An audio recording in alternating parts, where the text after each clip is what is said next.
여러분, 일본에서 당뇨병 환자 20명을 대상으로 실험을 했습니다. 우선 이 당뇨병 뭔지 아시죠? 이 당뇨병 환자에게 혈당치를 측정을 했어요.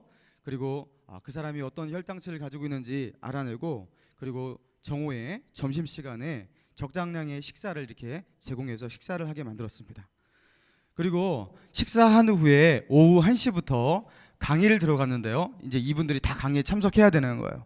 그러면서 그 강의에서 당뇨병의 구조가 무엇인지, 당뇨병에 대한 의학적 정보 이런 것들을요 아주 지루하고 따분하게 의사만 듣는 그런 거 있잖아요. 막 그런 것들을 막 설명을 하는 거예요. 그리고 나서 그 강의를 통해서 그들을 그렇게 괴롭게 만들고 나서 혈당치를 측정했는데 놀라운 일이 벌어졌어요. 여러분, 강의를 들은 후에 혈당치가 123 이렇게 막 상승을 했대요. 원래 그렇게 상승하면 굉장히 위험한데 그 상승을 해버린 거예요. 평소에 이 혈당치, 그 점심 먹은 뒤에 상승치가 한 100이라고 하면 123 이렇게 올라간 것이에요. 그래서 재미없고 지루한 강의를 이렇게 들려주면서 사람들한테 이렇게 스트레스를 주니까 이 혈당치가 이렇게 올라가는구나. 그래서 혈당이 그리고 잘 떨어지지도 않는구나.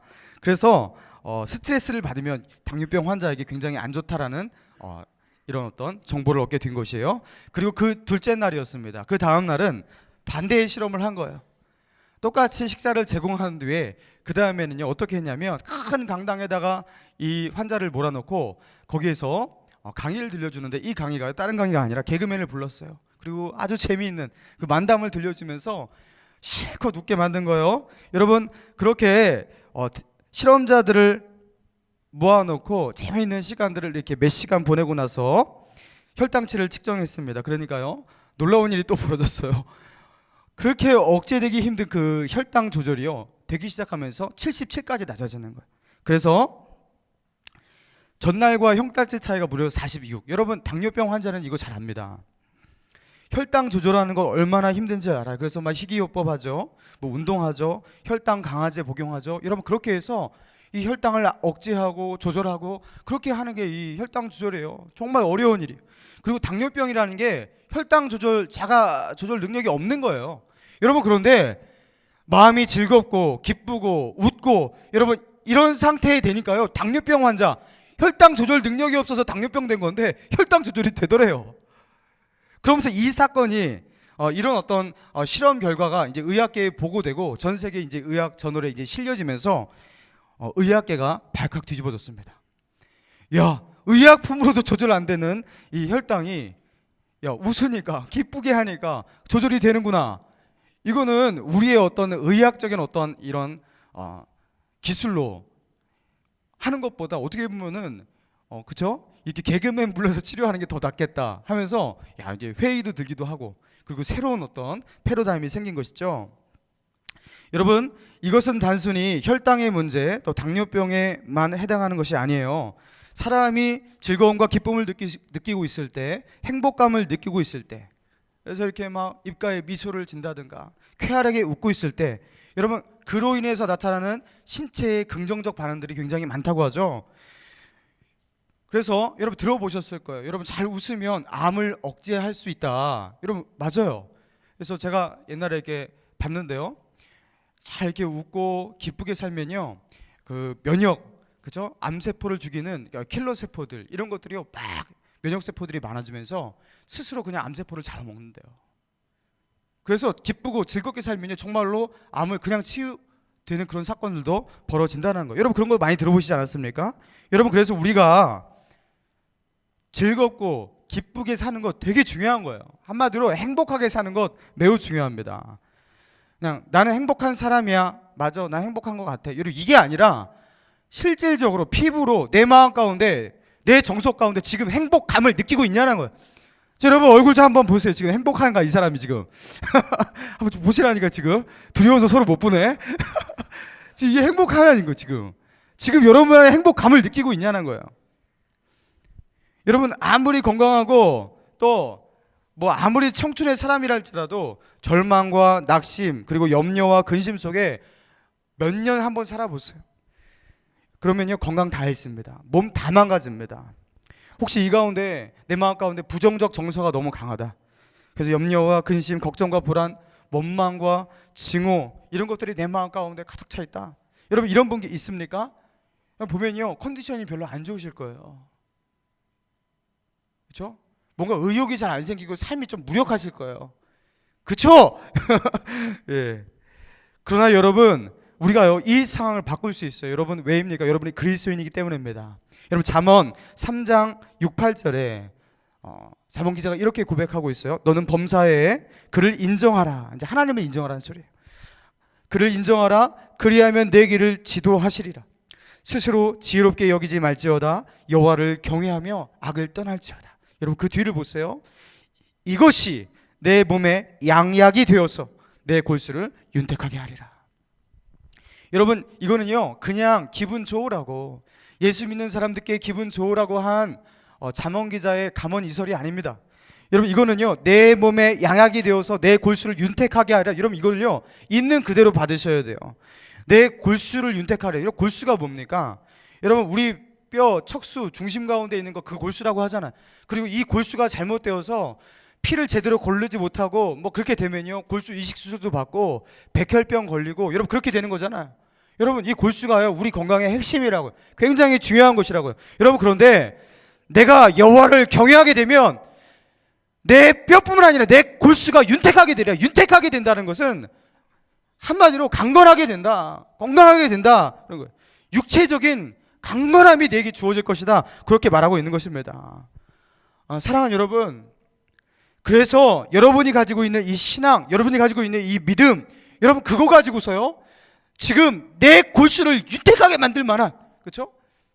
내가 가지고 있는 이 신앙이 내 골수를 지금 윤택하게 만들어서, 그렇죠? 나 지금 암에 걸렸어요, 그렇죠? 나 지금 백혈병에 걸렸어요, 부치병에 걸렸어요. 그럼에도 불구하고 내가 하나님을 경외하는 이 경외함, 내가 가지고 있는 이 신앙으로 다시 내 건강을 회복하게 만들 수 있는 내, 그렇죠? 중심, 내 심장을 다시 뛰게 만들 수 있는, 윤택하게 만들 수 있는, 여러분 이 신앙, 이 믿음 회복하면 되는 줄로 믿습니다. 여러분 그래서 오늘 본문 29절 우리 같이 한번 읽어볼까요? 자 29절입니다. 같이 읽겠습니다. 시작.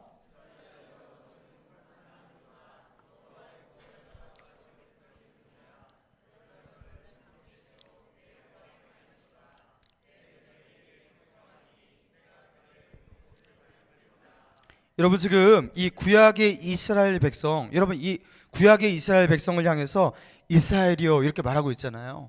여러분 이때 택함 받은 그 백성이었죠. 여러분 오늘날의 우리라고 생각하면 됩니다. 그리스도인이여 이렇게 말하는 거예요. 여러분 신명기 33장에는요 모세가 이렇게 죽기 전에 이스라엘 12지파를 향해서 축복하는 내용이 담겨져 있어요. 야곱의 축복, 야곱이 12지파를 축복한 그 야곱의 축복이라는 노래도 있잖아요. 그 축복도 있었지만 모세의 축복도 있었어요. 그래서 지금 이 본문 앞부분에 보면요 이스라엘 루벤 지파에게 축복하는 것, 그리고 에브라임 지파에게 축복, 유다 지파에 축복하는 것, 축복의 내용들이 나옵니다. 그리고 그 12지파를 축복하고 난 뒤에 이제 최종적인 말미에 결론적으로 이렇게 말하는 거예요. 여러분 그렇게 결론적으로 말하는 그 결론의 진짜 결론, 마지막 그 결론, 그게 바로 몇 절이냐면 아까 방금 여러분이 읽은 29절의 말씀이에요. 자 어떻게 시작하고 있습니까? 이스라엘이여 너는 행복한 사람이로다. 여러분 이 이스라엘이 지금 누구라고요? 오늘날에 택함 받고 하나님 믿어 하나님 백성 된, 그렇죠? 구약 시대의 하나님의 백성은 이스라엘이었지만 오늘날 이 시대의 하나님의 백성이 누구입니까? 저와 여러분이잖아요. 그래서 여러분을 향해서 말하고 있는 거예요. 이스라엘이여 너는 행복한 사람이로다. 할렐루야. 여러분 니네들이 어떻게 되면 행복한 사람이로다.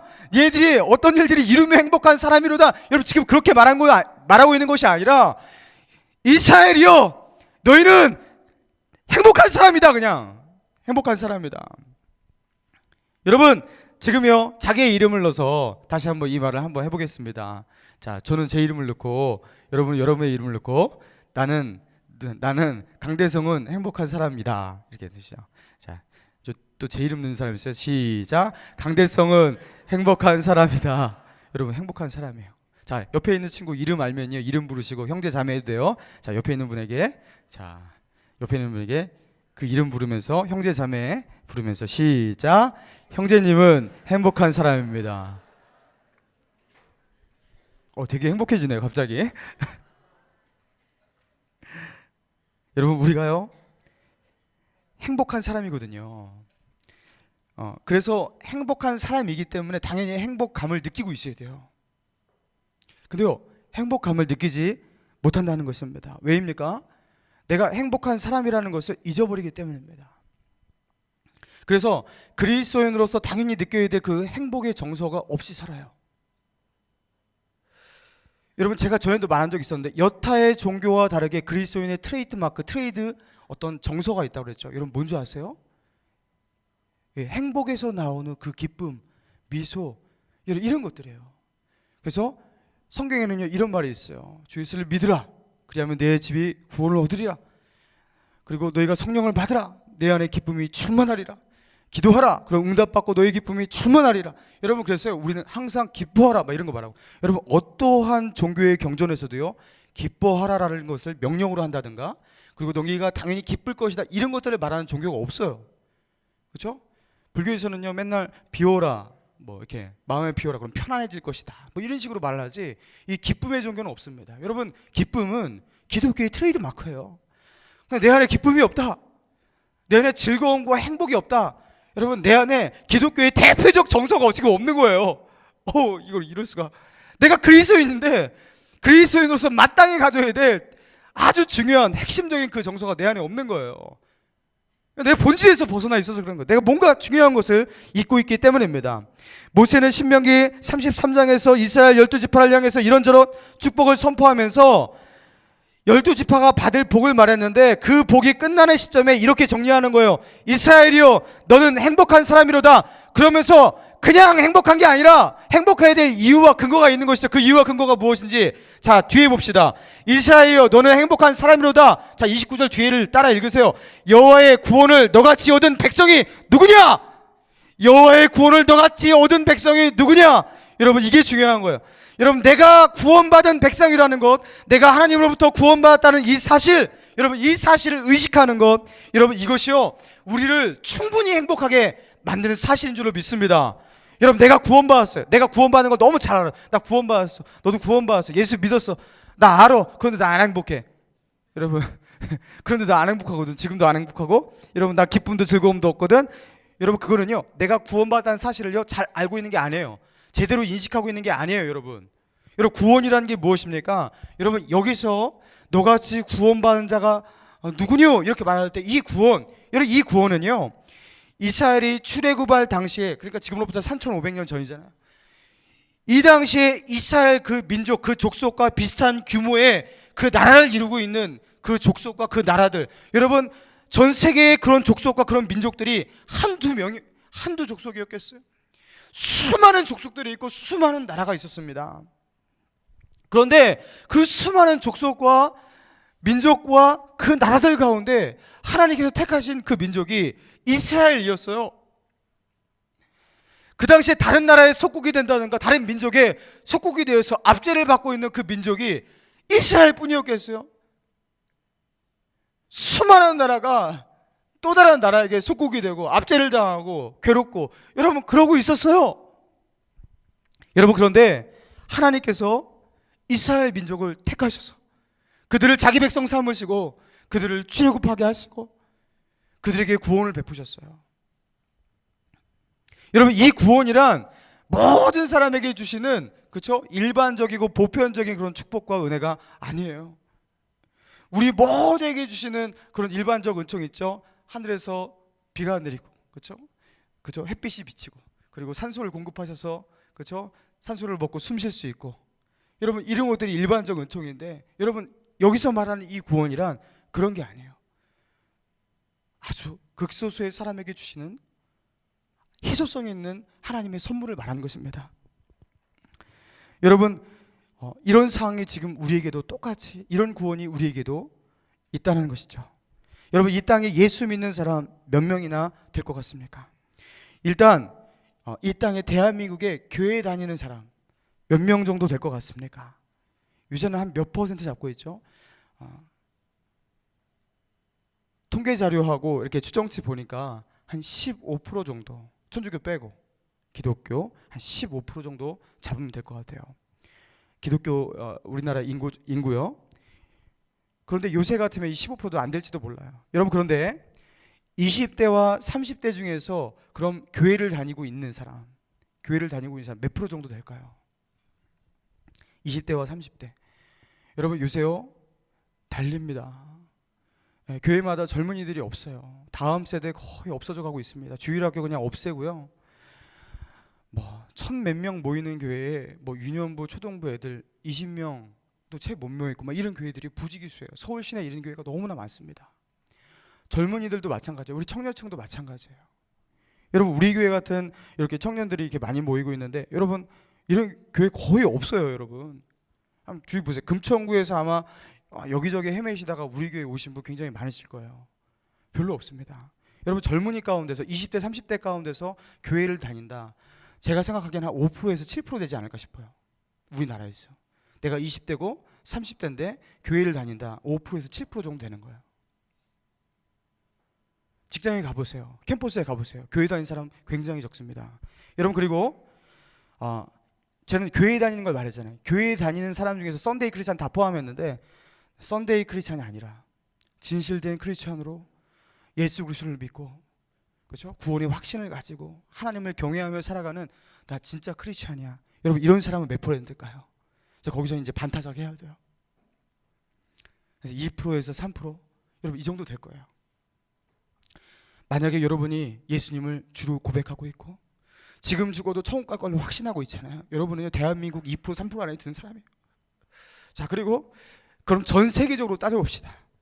전 세계 가운데서 20대 30대 젊은이 가운데서 예수를 주로 고백하며 구원의 확신을 가지고 살아가는 참된 크리스찬 몇 %일까요? 0.2에서 0.3% 정도 될 거예요. 자, 서울대학교 갈 수 있는 그 확률 그죠? 0.2에서 0.3%.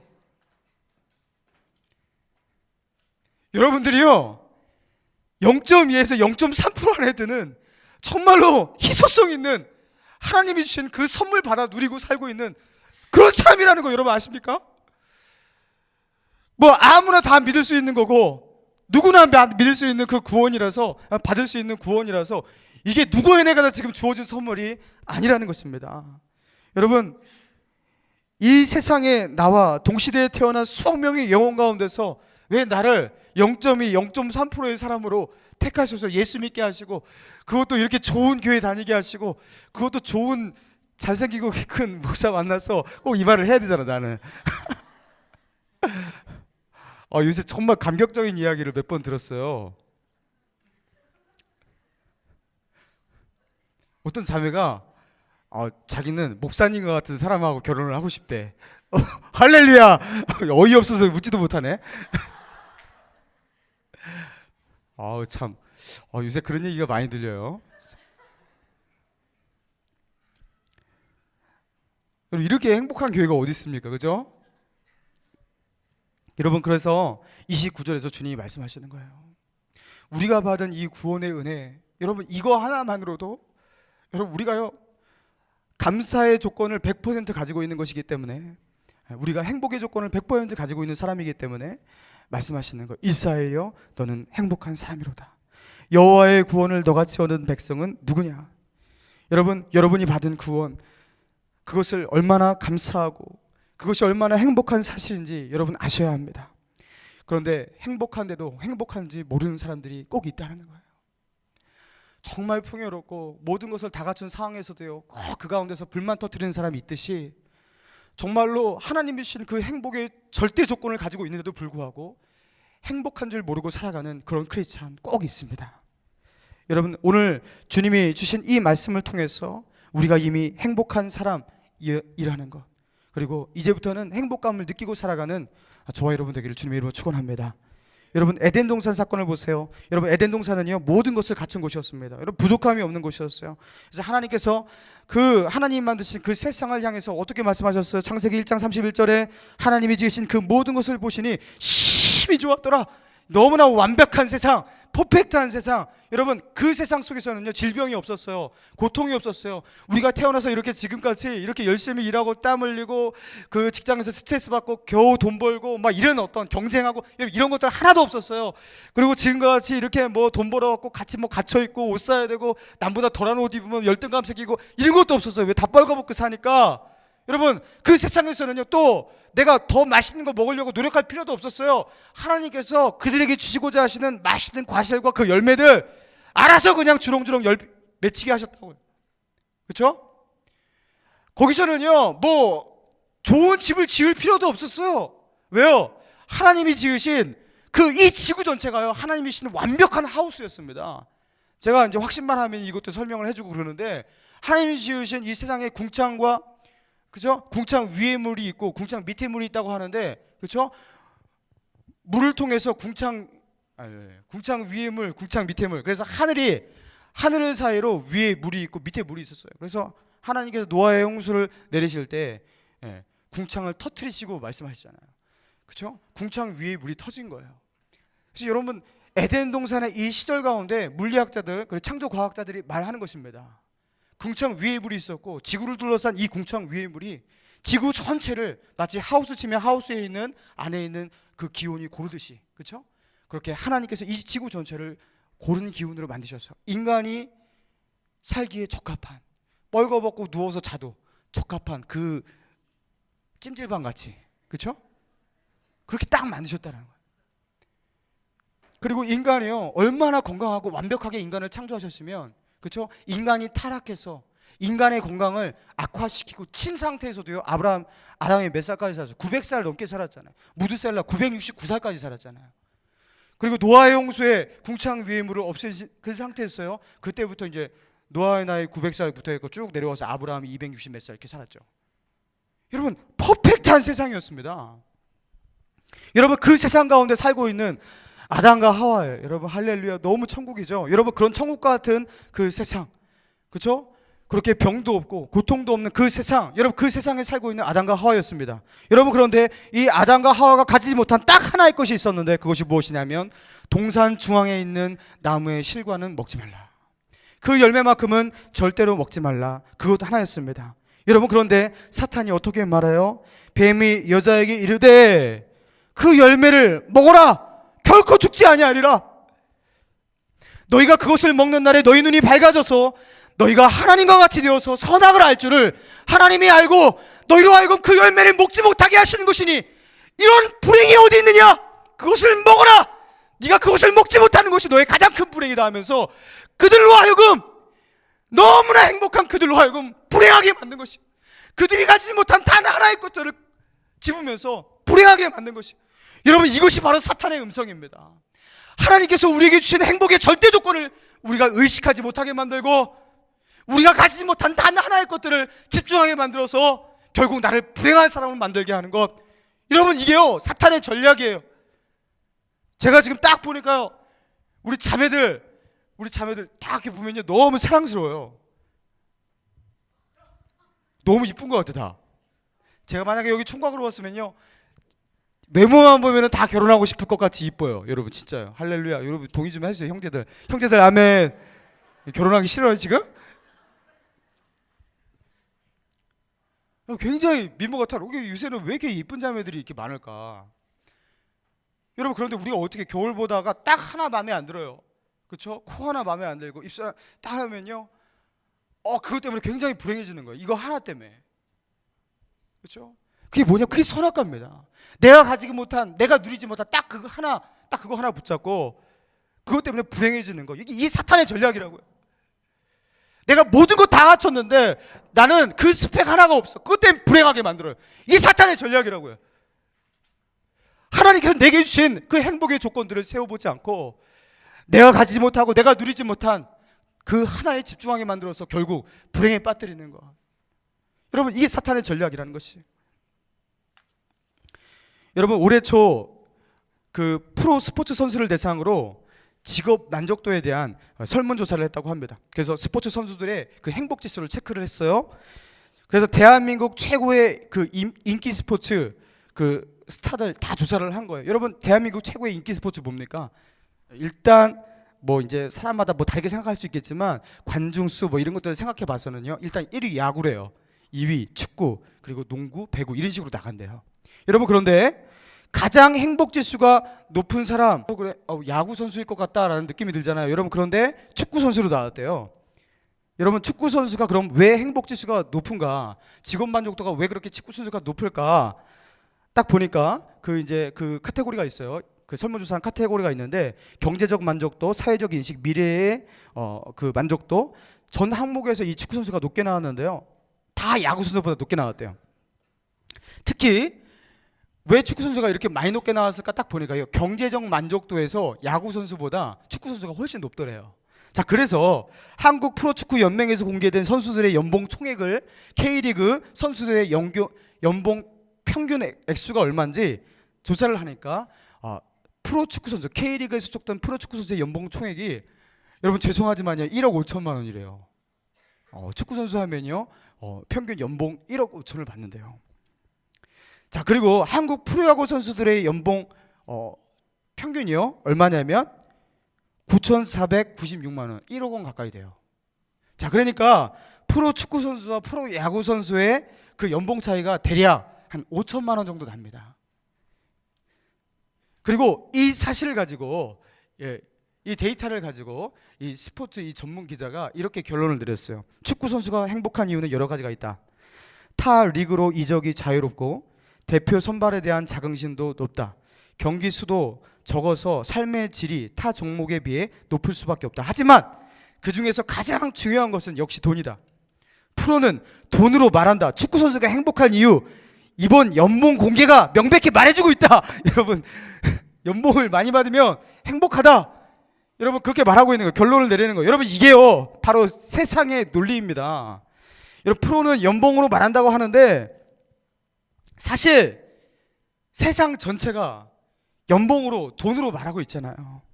돈 가진 만큼 행복할 수 있고 심지어 돈이 행복의 절대 조건이라고, 그리고 돈 자체가 그냥 행복 아니냐고 그렇게 등식을 우리가 성립시키면서 그렇게 말하고 있지 않습니까? 그래서 나는 연봉 5천이 더 높으니까 내가 5천 더 높은 만큼 니네보다 행복해. 그게 결과로 나타나 버린 거예요. 그래서요 과연 여러분에게도 이게 그런 것입니까? 우리 그리스도인에게도요 이게 통하는 논리냐는 것이에요. 여러분 계시록 3장에 라우디아 교회에게 주님께서 이렇게 말씀하세요. 여러분 같이 한번 보실까요? 계시록 3장 17절 같이 한번 찾아보겠습니다.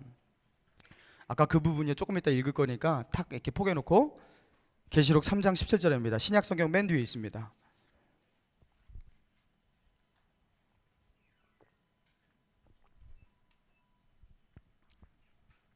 자, 3장 17절 같이 한번 읽겠습니다. 시작. 내가 말하기를 나는 부자라 부유하여 부족한 것이 없다 하나 내 곤고한 것과 가련한 것과 가난한 것과 눈먼 것과 벌거벗은 것을 알지 못하는도다. 여러분 라오디게아 교회의 이 교회 교인들이 보통 돈을 좀 잘 벌고 있는 부유층이었던 것 같습니다. 그래서 그들은요 자신들이 부자라고 생각했어요. 부유하다 이렇게 생각했어요. 자기가 스스로를 나는 부자다 생각할 정도면 이거 굉장히 부자한 거예요. 그렇죠? 그런데 주님이 말씀하시는 거예요. 내 공고한 것과 가련한 것과 가난한 것과 눈먼 것과 벌거벗은 것을 알지 못하는 것이다. 한마디로 니네가 스스로에게 부자다 생각하는, 나는 부유하다 그렇게 생각하는 그 판단은 완전히 잘못된 판단이다. 그렇게 말하고 있는 것이에요. 사랑하는 청년 여러분, 세상의 행복 논리에 지배당하면 안 됩니다. 여러분 정말로 누가 부자인지 누가 가난한 자인지, 여러분 실상이 무엇이고 허상이 무엇인지 실상과 허상을 바로 바라보고 판단하는 여러분 이 분별의 싸움에서 여러분 승리하라는 것입니다. 우리가 가진 이 믿음으로 말미암는 내 영적인 이 부요함, 여러분 이 부요함, 내가 신앙으로 말미암는 이 믿음의 이 부요함, 여러분 이것이 내가 정말 나는 부자다 말할 수 있는, 이것이 실실로 나는 부자임을 내가 믿는다 말할 수 있는, 이것을 나의 실상으로 볼 수 있는 여러분 이 분별력을 갖추라는 것이죠. 내가 연봉 많이 벌어서 쌓여가는 그 적금 통장 보면서 좋은 자동차 몰고 괜찮은 삶의 여건들을 구축하는 것, 여러분 이거는요 허상입니다. 이것들이 나의 행복의 조건들이 되지 않는 거예요. 너희는 그것들 때문에 라오디게아 교인들에게 말하는 걸 아니에요. 너희는 그것들 때문에 너희가 부자라 말하지만 그것은 허상이다. 실상은 너희는 가난한 자다. 너희는 가련하다. 너희의 벌거벗은 것을 너희가 보지 못하고 있다. 이렇게 말하고 있습니다. 썩어 없어져 현세의 삶의 모든 조건들, 여러분 그 조건들이 뭐 우리가 추구하고 우리가 갈구하는 어떤 직장과 어떤 그런 스펙들, 여러분 그런 거일지라도 우리가 얻기를 원하는 어떤 명예일지라도 여러분 그 모든 것들이 하나님 앞에서 다 허상이라는 것, 여러분 그냥 없어질 허무한 것이라는 것, 여러분 우리가 이것을 알아야 한다는 것. 여러분 실상과 허상을 구분하는 이 싸움에서 승리하지 않으면 우리는요 절대로 행복해질 수 없다는 것이에요. 여러분 우리가 실상과 허상을 구분하지 못하고 그렇게 살잖아요. 그럼 우리는요 세상에서 가장 불행한 자들입니다. 왜입니까? 뭐 있지도 않은 하나님을 있다고 믿고 살아요. 그럼 얼마나 불행합니까? 있지도 않은 그런 천국을 있다고 믿고 막 이 땅에서 할렐루야 찬양하세 내 모든 죄 사함 받고 막 이게 찬양하고 갔는데 알고 보니까 천국이 없는 거야. 없는 거야 그냥. 여러분 얼마나 이게 뭐예요 도대체? 우리 그냥 사이비에 빠진 거예요. 우리 잠깐 마탕에 간 거예요 우리 지금. 여러분 이게 얼마나 불행한 거예요. 여러분 그래서요 이게 신앙이 어설프면요 굉장히 불행해집니다. 야, 이게 내가 지금 사이비에 빠진 것 아닌가, 내가 지금 마탱이 가서 지금 믿고 있는 것 아닌가, 막 이렇게 헷갈리기 시작하면서 굉장히 불행해지는 것입니다. 여러분 실상이 무엇입니까? 실상이 무엇입니까? 허상이 무엇입니까? 진정한 행복의 조건이 무엇입니까? 여러분 우리가 이것을 바로 할 때, 바로 분별할 때, 이 싸움에서 이길 때 우리가 행복해질 수 있다라는 거예요. 여러분 바울의 고백을 우리가 볼까요?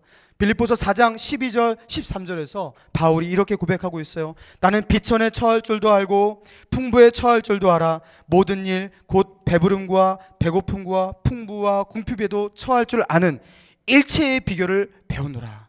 바울은요 뭐라고 말하고 있냐면 나는 풍부할 줄도 알고 나는 비천에 처할 줄도 알아. 나는 부할 줄도 알고 나는 가난할 줄도 알아. 그런데 그 모든 조건들이 나와 별 상관없어. 나는 그 모든 조건 가운데서 행복할 수 있어. 그렇게 말하고 있는 것이에요.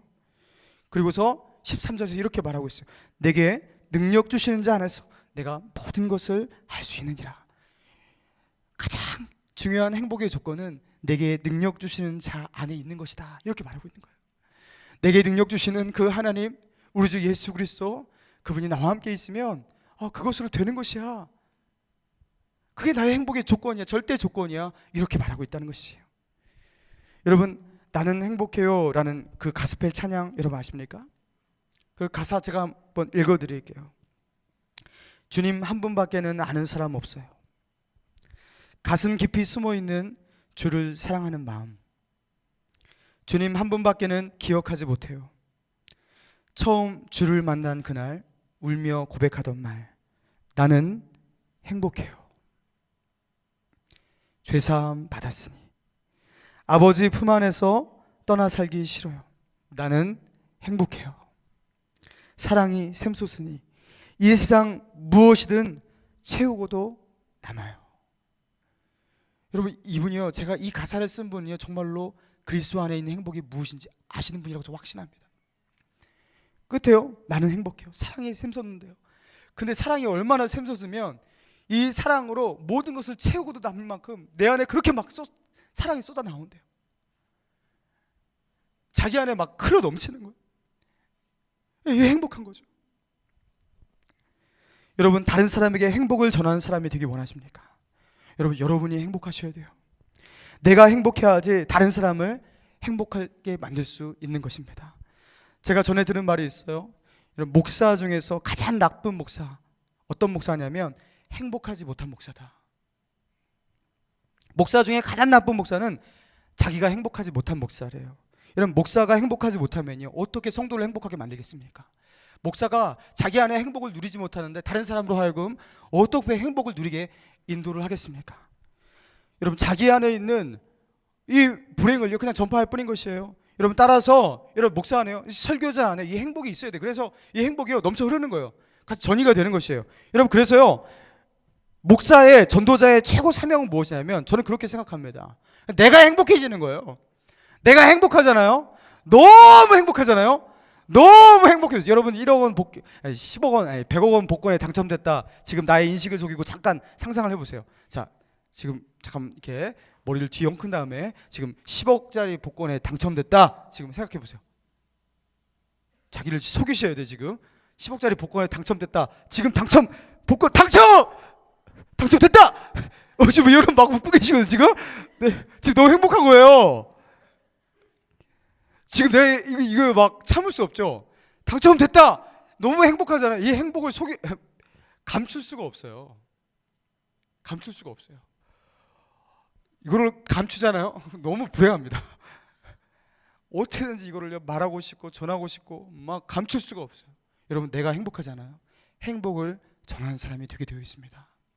전도는요, 때로는 사명의식 가운데, 의무감 가운데 십자가 지는 마음으로 나가서 전도하기도 하는 것이지만, 전도는요 행복감에 넘쳐서 해야 돼요. 내 안에 있는 기쁨이 막 넘쳐서, 야 너도 예수 믿어, 나같이 행복해질 것이야. 야 너도 예수 믿고 나같이 행복해졌으면 좋겠어. 여러분, 이렇게 행복을 전하는 사람이 되어야 하지 않겠습니까? 여러분이 행복하지 않은데 누구를 행복하게 하겠어요? 여러분이 기쁘지 않은데 누구를 즐겁게 만들겠습니까? 여러분, 최우선적 사명, 여러분 내가 행복해지는 것입니다. 여러분, 어떻게 해요? 주님이 여러분에게 주신 가장 큰 선물 앞에서 행복해지십시오. 세상에 수많은 사람들 놔두고 여러분을 향해 베푸시는 그 놀라운 사랑, 그 사랑 앞에서 행복해지십시오. 죽을 운명, 지옥의 운명, 심판의 운명, 공허와 절망 속에 살아갈 그런 마땅한 운명 가운데 있는 우리를 예수 만나서 예수 믿고 구원받아 이렇게 변화시키신 그 주님의 사랑, 주님의 구원 앞에서 행복해지십시오. 그래서요, 이 구원이 우리를 너무너무 행복하게 만들어야 돼요.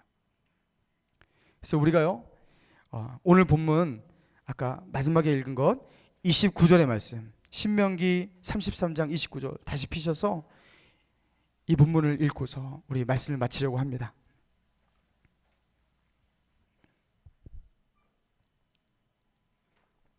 자, 우리 같이 천천히 읽겠습니다. 시작. 이스라엘이여, 너는 행복한 사람이로다. 여호와의 구원을 너같이 얻은 백성이 누구냐? 그는 너를 돕는 방패시오, 내 영광의 칼이시로다. 내 대적이 내게 복종하리니 내가 그들의 높은 곳을 밟으리로다. 할렐루야. 우리 시간 기도하겠습니다.